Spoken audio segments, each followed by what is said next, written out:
Hi, everyone, and welcome to our Joyful Journeys interview series following along our spring 2024 season. It is week one. We are so excited to get things kicked off. And we have an incredibly special interviewee today. Today, I'm joined by Jenna Jumaili. She is a junior coach with us.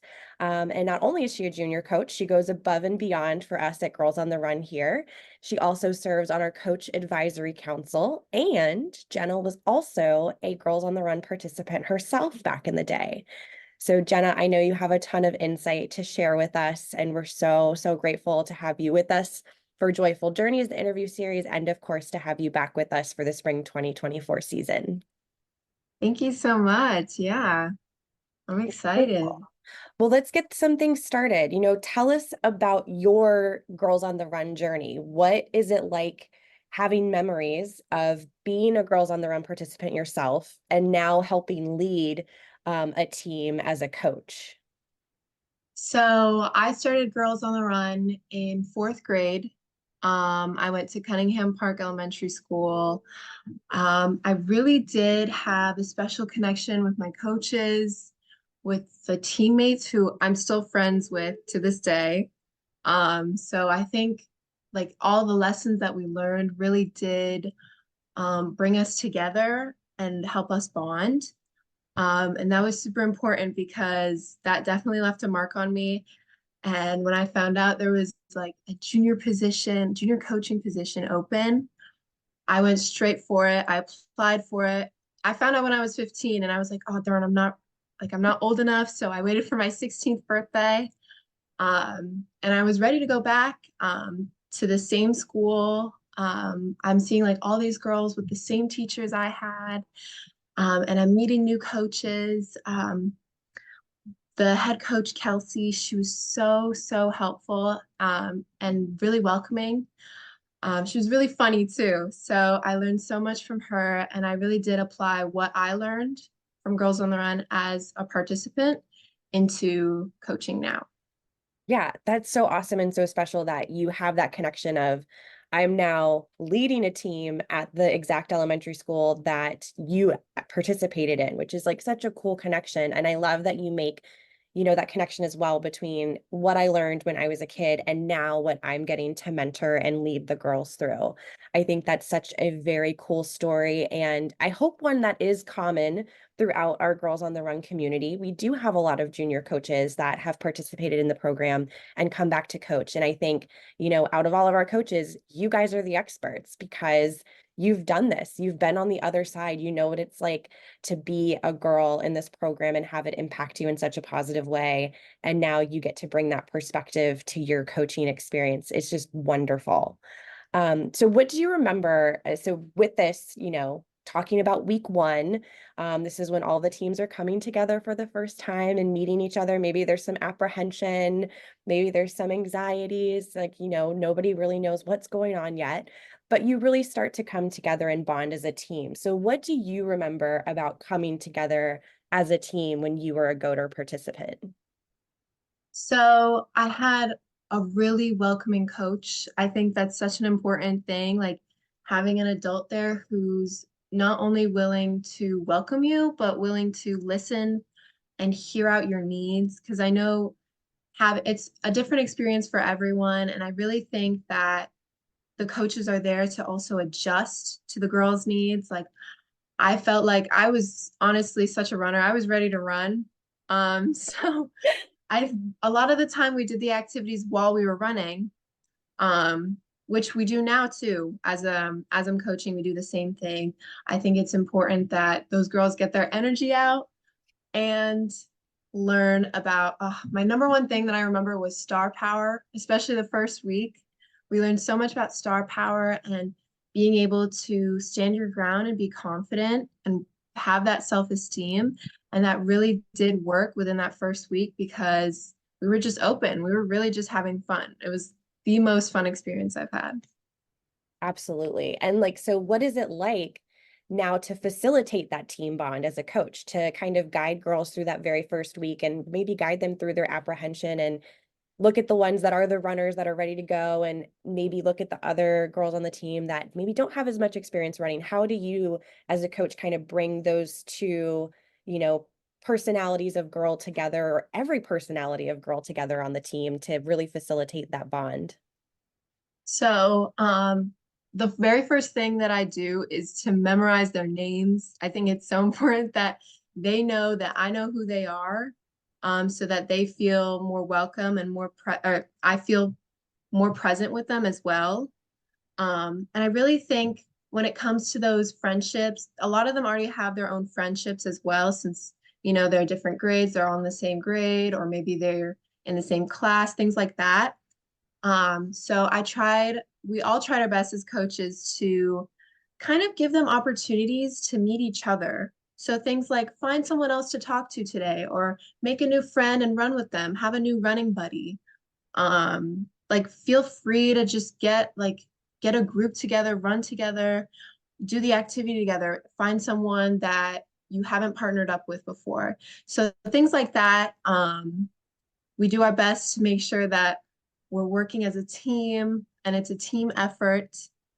And that despite we all have different levels, it's important that we encourage each other based on our own improvements. Yeah, that is so crucial. 2 points that you mentioned there that just resonate with me so much are that encouragement, no matter where you are at, whatever your running level is, if you've done Girls on the Run before, if this is your first time ever, that the whole team encourages each other. And I just love that spirit of positivity that we have here at Girls on the Run, and how our coaches like you foster that positivity. And then the other point about fostering those friendships. I know I've seen for myself as a coach, one of the greatest things I've ever seen is, because our program is third, fourth, fifth, sixth graders at the elementary school level, and then at our middle school level, it could be sixth, seventh, eighth graders. I love when I see a third grader start to literally make friends with a sixth grader. And she's looking up to her because she's older, but she's also, it's so fun when they come back to practice and they're like, well, I have a sixth grader friend now. And I just Absolutely. feel like you said, that empowerment, they feel like they have an older girl to look up to. And my older girls, like my sixth graders, I always tell them every year, like, you guys are my leaders, you guys are my mini mentors on the team, and relying on them to also facilitate those relationships too, and giving them that kind of confidence to lead the team as they get older, and giving the younger ones mentors of their own on the team that they can connect with. And I think that fosters a lot of connection too, as a team, of having the girls know that they can rely on one another. you know Absolutely. it's not just like they can rely, obviously they can always rely on us as Oh, coaches and their coaches, but it's really cool to foster those connections and watch them blossom together. for sure. Yeah, awesome. So, you are now in high school, as a junior coach. So tell us a little bit more about other activities you participate in outside of Girls on the Run, and how you manage being a junior coach with your school, your activities. Maybe how would you break it down to another high schooler who might be interested in junior coaching? Yeah, so freshman year I started off, this is what really set it off for me, but I started off playing basketball with the school. So that was practice every single day for 2 hours.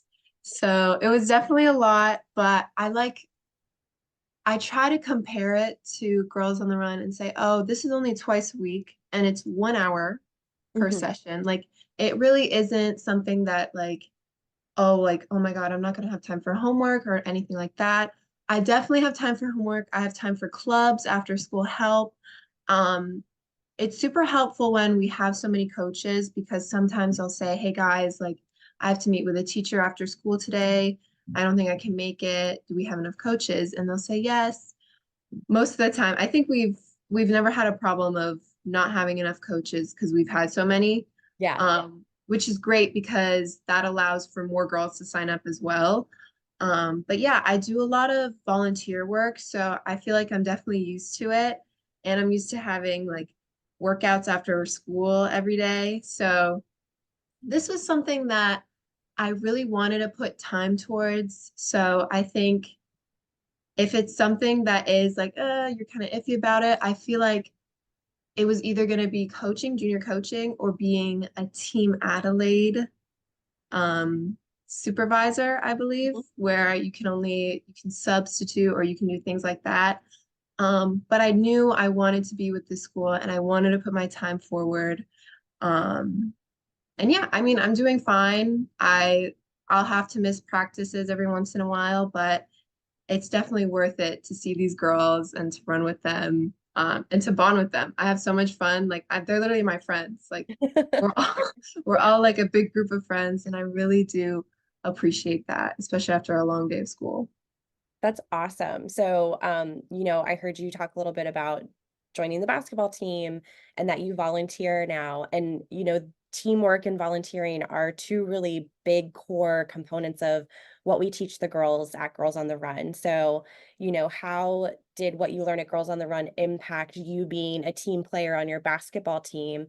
And how did that community impact project you did back in Girls on the Run impact how you view volunteering now?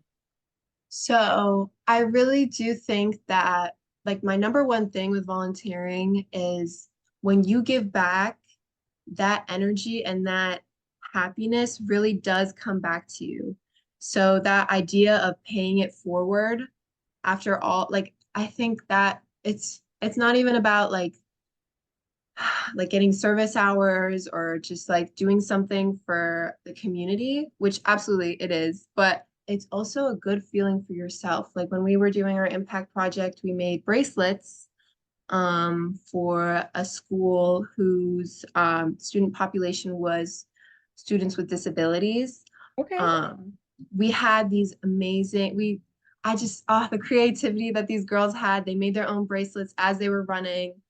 Um, and we really we tried to bring as many kinds of beads as we could. So I think that including our own creativity into those projects and working on our team bond is really important. And it really helped me. Right now, I do basketball outside of school and I do it in my own league or rec group. Hmm. Um, and I really do enjoy it mainly because it's kind of the same energy, but with girls that are my age. So, and we're actually like working together to get our goal, which is win a game, make baskets. And that really is like something that those same aspects that you see on a court are very similar to what you see when we're encouraging each other to run, encouraging each other to be confident and be strong, and powerful. I love that. I love that so much. Number one, y'all's community impact project back in the day, setting the trend before Taylor Swift with the friendship bracelets. So absolutely love that. Teams that might be watching this right now, feel free to steal that as an idea for your community impact project. And then that team aspect, like I hear so often from parents who I know that their daughters have participated that, hey, she's not doing Girls on the Run anymore because she's on the basketball team or she's doing volleyball through rec. But those foundational skills of working together and having that intense positivity towards your teammates at all time that she learned at Girls on the Run, she's now getting to apply in the sport that she loves. And I think that, as somebody who's a coach, somebody who works for Girls on the Run, that's our main goal, right? We want these girls to take the skills that they're learning and, like you said, go out, do whatever they want to do, know that they can accomplish a goal, know that they are strong, and know that they are powerful. So I absolutely love your insight right there. Thank you so So much.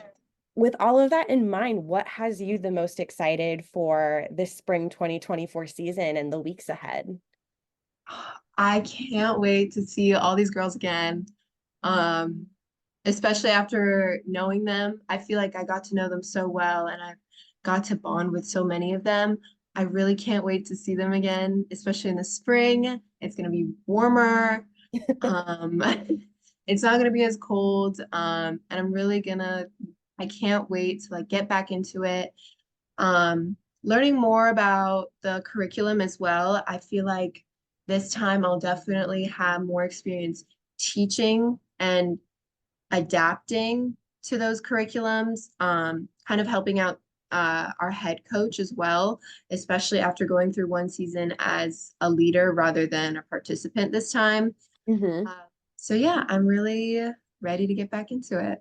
Yeah, and that curriculum, I'm sure you're going to get your eyes on it very, very soon, and dive into it. But it is a brand new curriculum, so we are shamelessly going to promote it right here and now that every girl participating in Girls on the Run right now this week is studying history. It is a brand new curriculum that was released by Girls on the Run International and hundreds of councils, just like Northern Virginia, are participating in this curriculum for the very first time. So we are Oh, all wow. in history together, which is really exciting. Yeah, that's exciting. Yeah. Well, Jenna, thank you so much for joining us for our first week of Joyful Journeys for our spring 2024 season. And Yeah. we look forward to everything that is exciting and positive for your season and look forward to seeing you at the 5K finish line. All right. Thank you so much for having me. You're welcome.